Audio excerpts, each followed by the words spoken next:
Cette semaine, on parle du programme de hockey Ulysse en compagnie de Christian Kouchenski et de Vincent Desharnais. À l'actualité sportive, des nouvelles de nos athlètes lavallois. Bienvenue à Sportneuf Laval. Cette émission Sportneuf Laval vous est présentée à l'antenne de TVRL en association avec le groupe Savoie, les Résidences Soleil.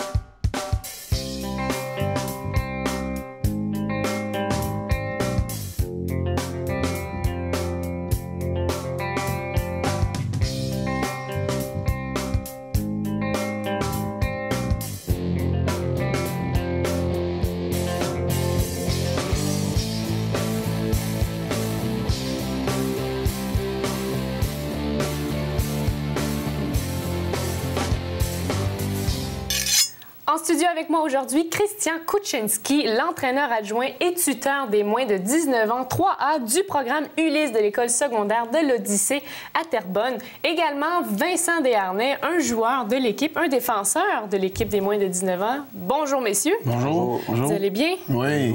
Oui, je me sens un petit peu en minorité aujourd'hui parce que vous êtes deux garçons quand même assez imposants avec moi, mais je suis très contente de vous recevoir.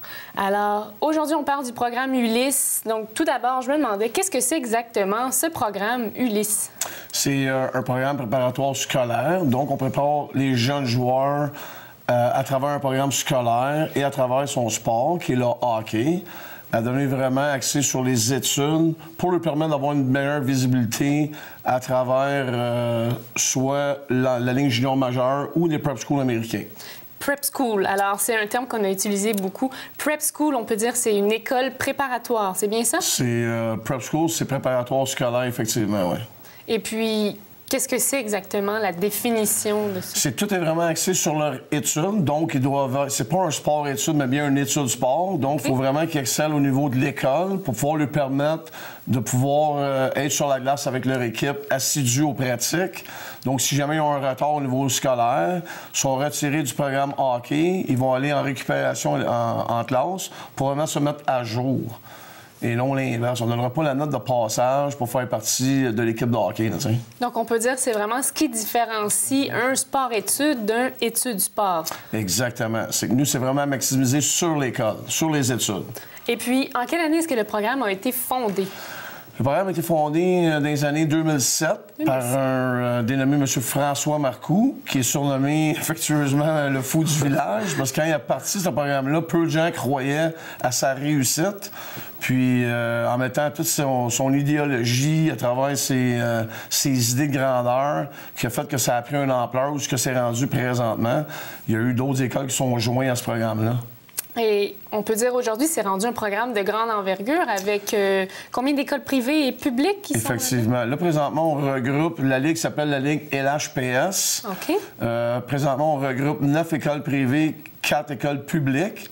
Puis récemment, il y a eu 3 autres écoles qui se sont jointes au programme de la Ligue LHPS, excusez. Ça regroupe les moins de 13 ans, aller jusqu'au M19 qu'on appelle. Et vous êtes le seul programme à Laval qui offre une équipe de moins de 19 ans, c'est bien ça? Nous, on est situé à La Plaine, à Terrebonne, okay, oui, et non à Laval. Mais il y a un programme ici à Laval, dans la Ligue LHPS, qui est à Georges-Vanier, effectivement. Et puis, est-ce que c'est seulement un programme qui est offert pour les garçons ou les filles aussi peuvent s'impliquer au sein de l'équipe? Il y a des filles aussi qui peuvent s'impliquer là-dedans. Oui? Ouais. Oh, oui, si, ils ont le même processus dans différents programmes scolaires.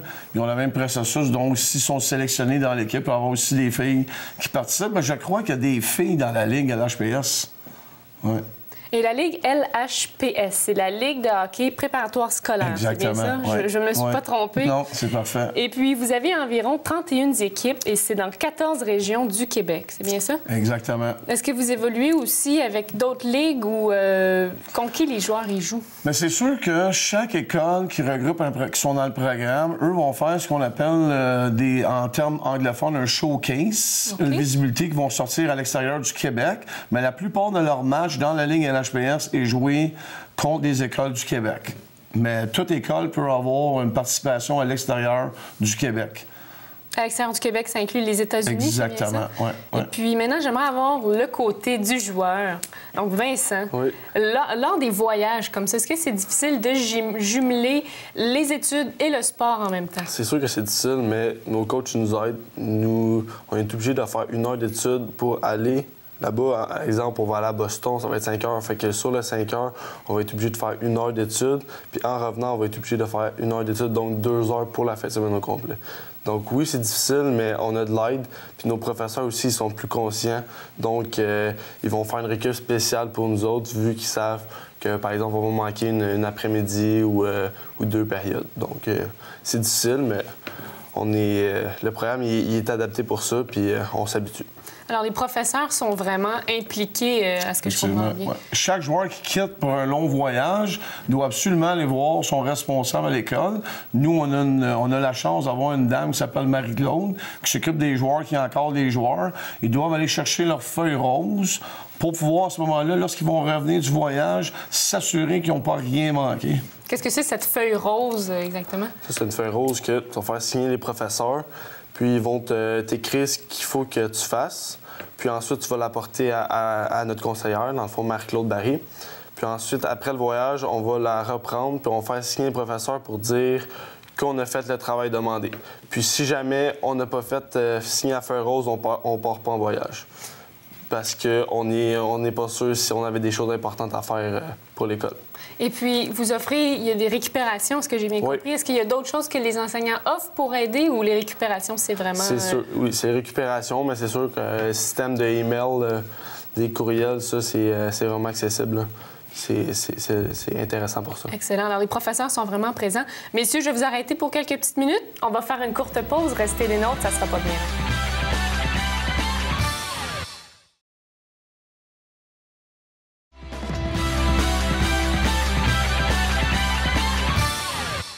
Je suis de retour en studio avec mes 2 invités de la semaine. Et puis maintenant, je voudrais savoir, est-ce que le Québec avait vraiment besoin d'un programme comme Ulysse? Effectivement, parce que ce que M. Marcoux a voulu faire à travers ça, c'est vraiment maximiser l'école avant le sport. Fait que c'est sûr que là, présentement, puis l'autre chose qu'on fait avec un programme comme ça, c'est qu'on offre une qualité de vie. Donc, les enfants vont à l'école. Exemple, le programme M19, eux vont à l'école jusqu'à 2h20. À 2h20, ils terminent l'école, s'en viennent dans l'aréna, sont sur la glace à 3h, de 3h à 4h. Puis à 4h, ils restent juste à finir leur entraînement, soit un entraînement hors glace, puis après ça, ils retournent à la maison. Donc, en général, à peu près tous les programmes sont structurés de la même façon. À 6 heures le soir, les enfants sont à la maison, en famille, un souper en famille, frères, sœurs, avec maman, papa. Fait que c'est une qualité de vie. Au lieu de les voir à l'aréna jusqu'à 8h30, 9h, 10h le soir, à un bas âge, là, à 6 heures, là, tout est fini. Oui. L'école, l'entraînement sur glace, l'entraînement hors glace, puis à 6 heures, tout est terminé. Il reste un peu de temps pour faire les travaux scolaires. Exactement. Ils arrivent à la maison, ils font leur étude. Fait qu'ils se couchent pas des heures indéterminables. T'sais. Et puis, Vincent, de ton côté joueur, est-ce que tu apprécies ça? Oui, c'est sûr. Moi, j'étais dans la Ligue civile. Puis j'arrivais, moi, j'étais à un collège privé. Donc, j'arrivais à la maison vers 3 heures. Je mangeais rapidement, puis je pratiquais vers 6 heures. Donc, ça peut être à l'autre bout de Laval. Donc, c'était difficile. J'arrivais chez moi vers 9h, 9h30, puis j'étais plus jeune, donc les études n'étaient pas faites, donc je pouvais me retrouver à me coucher vers 10h30, 11h. Donc le programme Ulysse, ça me permet beaucoup de passer plus de temps, de faire d'autres loisirs, de pratiquer d'autres sports intéressants le soir. Avoir une vie sociale oui, aussi. Exactement. Puis est-ce que c'est une des raisons pour lesquelles tu as décidé de t'enligner vers le programme Ulysse? Oui, exactement.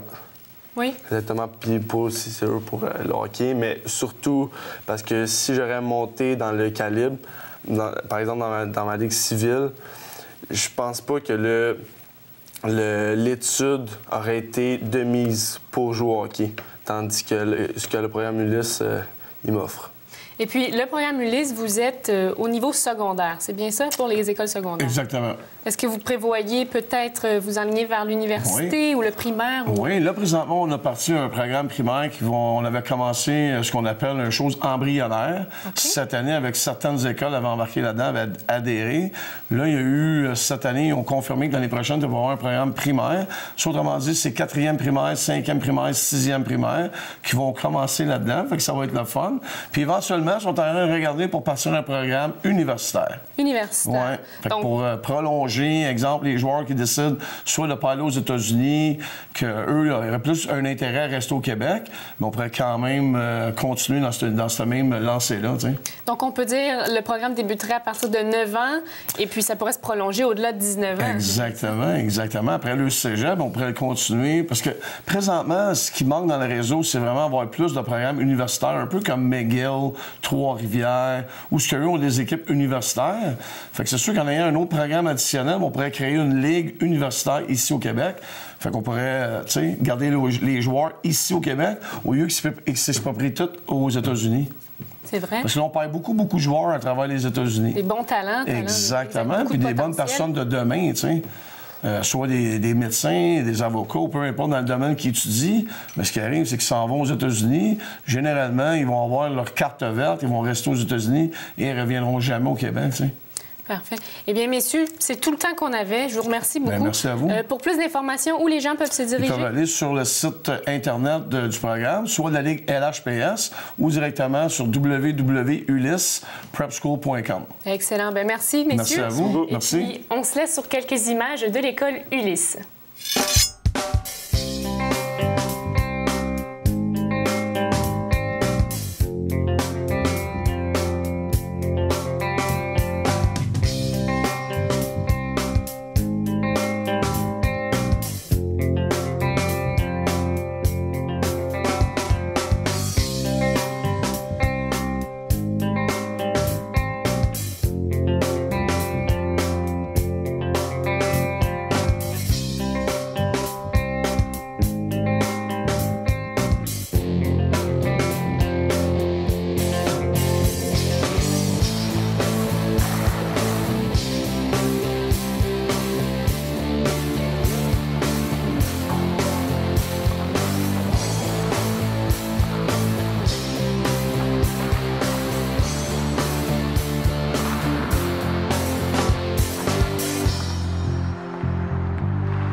Aujourd'hui, le but de la pratique, ça va être vraiment travailler sur la passe et ce qu'on appelle dans le domaine du hockey le timing, avoir un bon temps d'exécution et avoir une bonne communication. Donc, il va y avoir beaucoup d'échanges de rondelles entre les joueurs dans des situations différentes.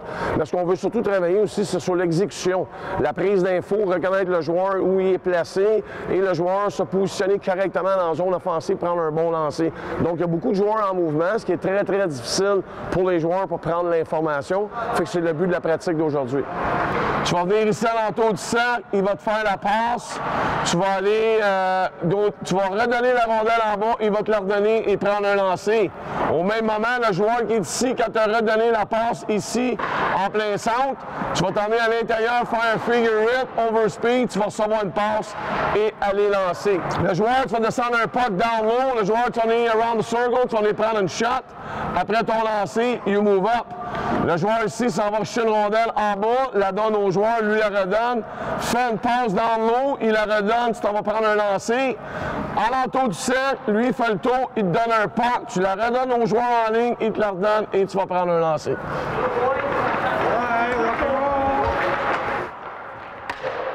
All right? Premier joueur ici, first player, je veux voir la rondelle bien placée. Tu vas exploser, around, come around the dot, receive another pass, go down and shoot. You move up there. All right? You ready? You ready? Les deux côtés en même temps, both sides. Oops.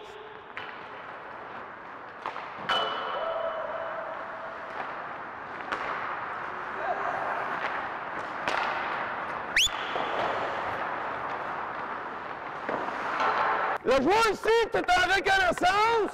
Oups, tu fais ta passe, tu pars.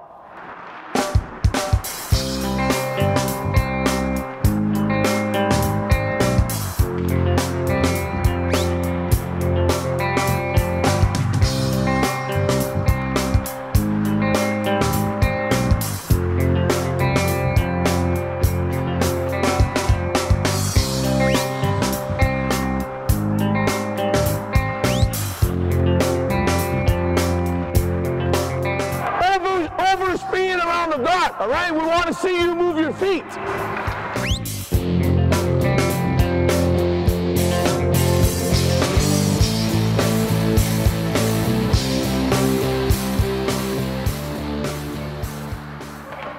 This guy's gonna start here, he's gonna make a pass.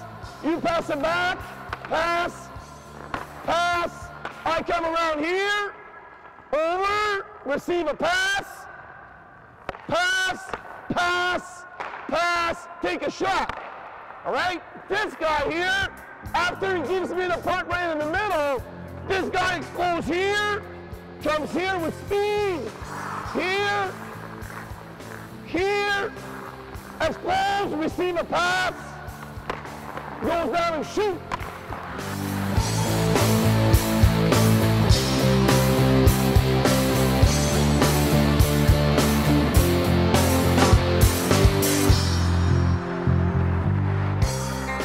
N'oubliez pas, hein? Slice. Quand tu assois ici, when you receive it here, as soon as you cross the red line, down. Receive it.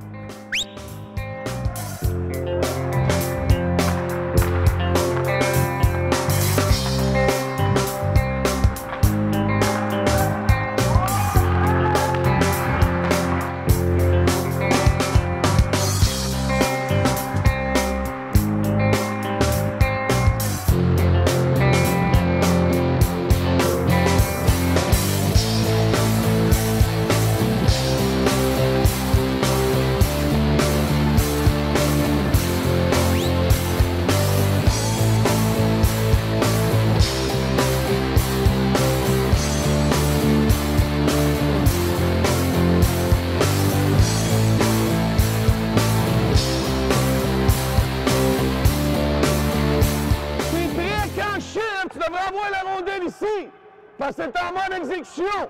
T'es ici, shift, tout de suite la passe, faut que tu tapes. One pass, tout de suite tu m'as dedans. Suite. All right? Here, ici, aussitôt tu fais la passe au gars qui s'en va au bord d'overspeed, toi tu pars tout de suite tu pars patiner. Tout de suite, faut que tu bouges tes pieds tout de suite. Pars patiner, fais la passe, tout de suite tu fais le figure 8 au milieu.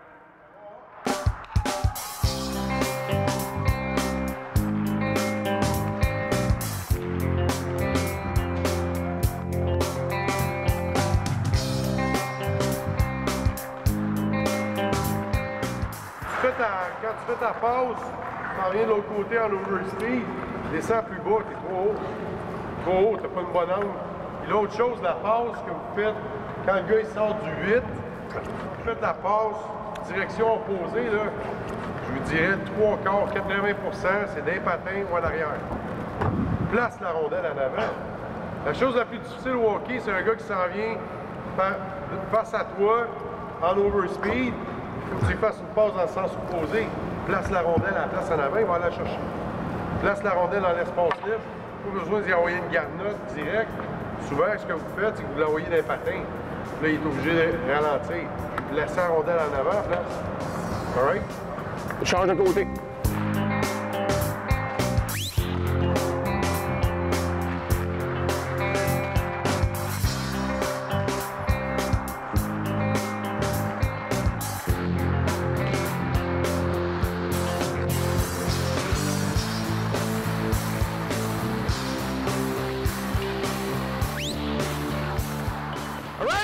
This guy starts, he makes the pass to Tony, right? Pumps, me, I come here, I come and get a puck. I pass, pumps, pumps, pass on ball, pumps, pumps, shot, Fais le tour, sors, passe. Passe-ci. Passe. Passe-ci. Passe. Shot.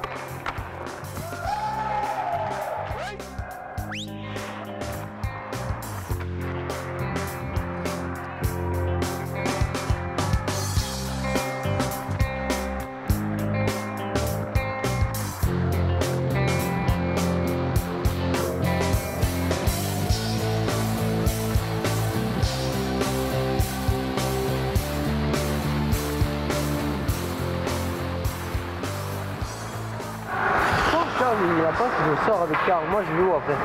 Tu restes là? Non, mais je suis en balle. Quand tu restes là? Je reste là. Ouais. Le sauvetant, Sam, le sauvetant que tu t'en viens en haut ici, c'est quand tu prends ton lancer.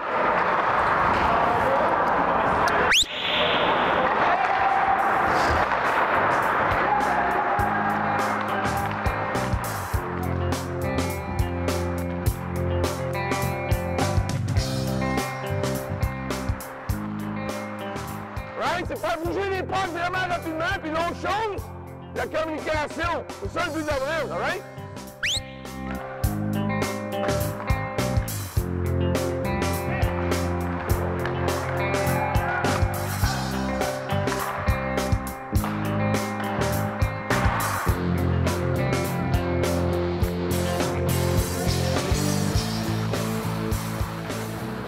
Et non rester spectateur au lancer, all right? Tu as donné ton pote, récupère un pote, sors ici, l'autre joueur va souligner l'autre bord, passe, je veux te voir ici, je veux pas te voir trop haut. Tout le monde comprend? Restez pas spectateurs à vos passes, mettez-vous en mode travail tout le temps.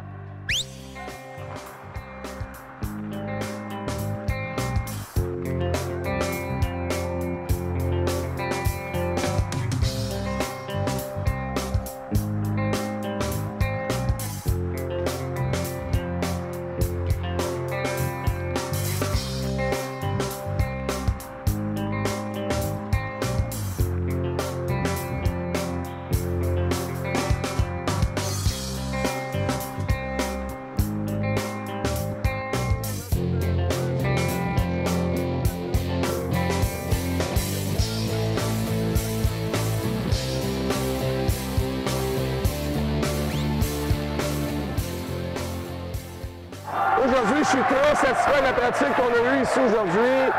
Étant donné que ces joueurs-là sont en attente d'un prochain showcase, donc la motivation est toujours plus difficile à aller chercher. Il y a eu une très bonne exécution, très bonne pratique et je suis très satisfait, des joueurs très faciles à entraîner. Merci beaucoup et à la prochaine. Aux nouvelles sportives cette semaine, le Lavallois Marc Calix a décidé d'accrocher ses crampons après 10 années de carrière au sein de la Ligue canadienne de football avec les Stampeders de Calgary.